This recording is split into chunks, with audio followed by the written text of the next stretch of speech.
Bye-bye.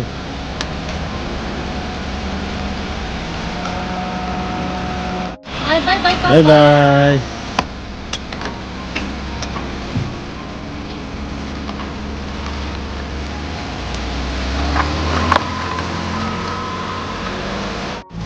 Bye.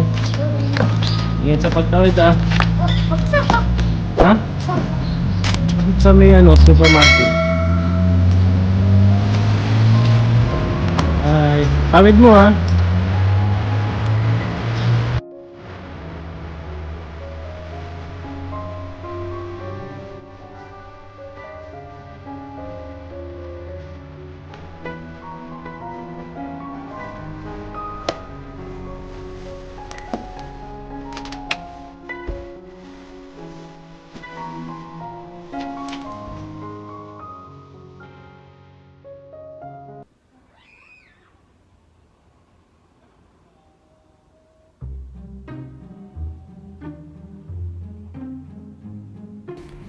Ayan, ngayong araw na to, pumasok na si Aya sa kanyang trabaho.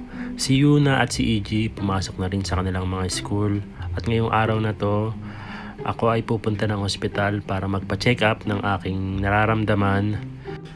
Pero bago ako pumunta ng ospital, kailangan ko magtoban. Ibig sabihin ng toban ay pagga-guide ng mga batang nag-aaral sa pagtawid papuntang school. So magtotoban muna ako ngayong araw na to. Then after nito, pupunta na ako ng ospital para makapagpa-check up.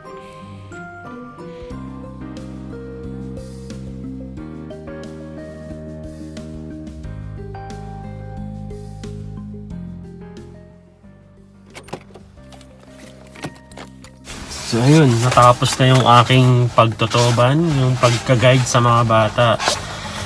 Sobrang lamig ngayon. So, ang hirap ngayong magtoban kasi sobrang lamig. Negative 2 degrees Celsius. Nihatid ko lang tong vlog na to sa susunod na magtotoban, and then pupunta na ako ng hospital para magpa-check up. Nasakto pang masama ang pakiramdam ko. Na-schedule ko ngayon ng pagtotoban. So, ayun, sobrang hirap. Few moments later.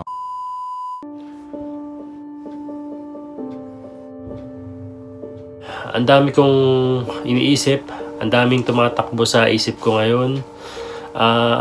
Ang dami kong pag-aalala na nararamdaman. Kasi last Saturday, nakaramdam ako ng kakaiba sa lalamunan ko na naman. Kasi kumbaga parang normal na lang dito sa Japan na makaramdam ka ng ganito, lalo na kapag winter season. Ang daming pumapasok na sakit. Ang daming iba't ibang sakit na nararamdaman kapag winter season dahil sa sobrang lamig ng panahon. Nandyan yung uubuhin ka, nandyan yung sisipunin ka. Pero ayun nga, dahil parami yung bilang ng COVID cases dito sa Japan, isa yun sa mga pinag-worry ko kapag nakakaramdam ako ng ubo o sipon. Actually, hindi lang naman ako yung nakakaramdam ng ganito na parang kapag may ubo ka na o may sipon ka, automatic iisipin mo talaga na parang COVID ba to o wag naman sana, parang ganun. So yun nga, sa panahon ngayon na dahil nga sa COVID cases, na parami ang cases ng COVID ngayon, naiisip natin agad na pag nagkaroon tayo ng konting sakit, ng ubo, sipon, COVID agad. So siyempre, ang isang way na pwede natin gawin dyan ay magpa-check up para malaman natin kung ano yung kalagayan natin. Lalong-lalo na sa kalagayan ko bilang tatay, bilang mayroong isang pamilya na kasama sa loob ng bahay. Yun ang isa sa mga pinag-worry ko talaga, yung magkaroon ako ng COVID. So syempre ngayong nakakaramdam ako ng ubo, sipon, tas nilagnat pa ako kahapon, 38.2.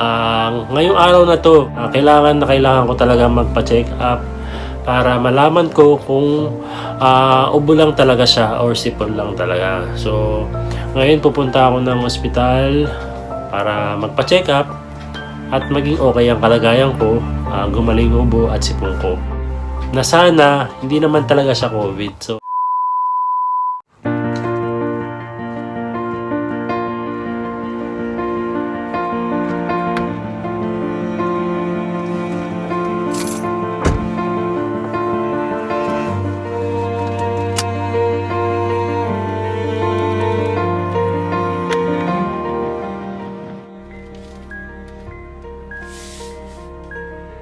Nandito na ako ngayon sa hospital. Yung pakiramdam ko, medyo masakit pa rin yung lalamunan ko. Parang medyo malat pa rin ako. Tapos yung sipong ko medyo tumutulo pa rin. Sana simpleng ubo lang siya. Katulad dati na sana simpleng ubo pa lang din siya. Medyo nakakaba kasi siyempre hindi natin alam kung ano talaga yung magiging sakit mo. Ang dapat lang talagang gawin lagi is laging nakamas, laging magugas ng kamay, laging naka-disinfect lahat ng bagay. So dapat mag-ingat tayo ngayon. So papasok na ako sa loob para makapagpa-check up na ako at babalitaan ko na lang po kayo mamaya kung ano yung magiging resulta ng aking check up. 1 hour later.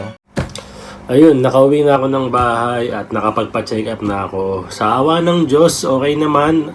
Ubo lang talaga siya at sipon. At ngayon, binigyan nila ako ng gamot. Binigyan nila ako ng gamot para sa aking ubo. Para gumaling agad ako. So, yung binigay sa aking gamot is for 1 week na gamot na iinumin ko para gumaling yung sipon at ubo ko. And then, sa awa ng Diyos, siyempre magang sa pakiramdam na ubo at sipon lang siya kasi talaga nag-aalala ako sa pamilya ko, nag-aalala ako sa mga anak ko, lalo na sa mga anak ko kasi mga bata pa sila. So mas madaling kapitan ng sakit yung mga bata. So ngayon, kakain muna ako, iinom lang ako ng gatas para lalong maging healthy. At para makainom na rin ako ng gamot. Para sa lahat, mag-ingat po tayo lahat, lalong-lalo na kung pamilyado tayo, no? So kahit naman hindi tayo pamilyado, so kailangan natin mag-ingat. Dahil lalo na ngayon na hindi pa rin naalis ang sakit na coronavirus. So simpleng sakit lang, isipin talaga natin, coronavirus agad siya. Pinaka-the best lang na gawin natin is mag-ingat tayo sa lahat ng oras.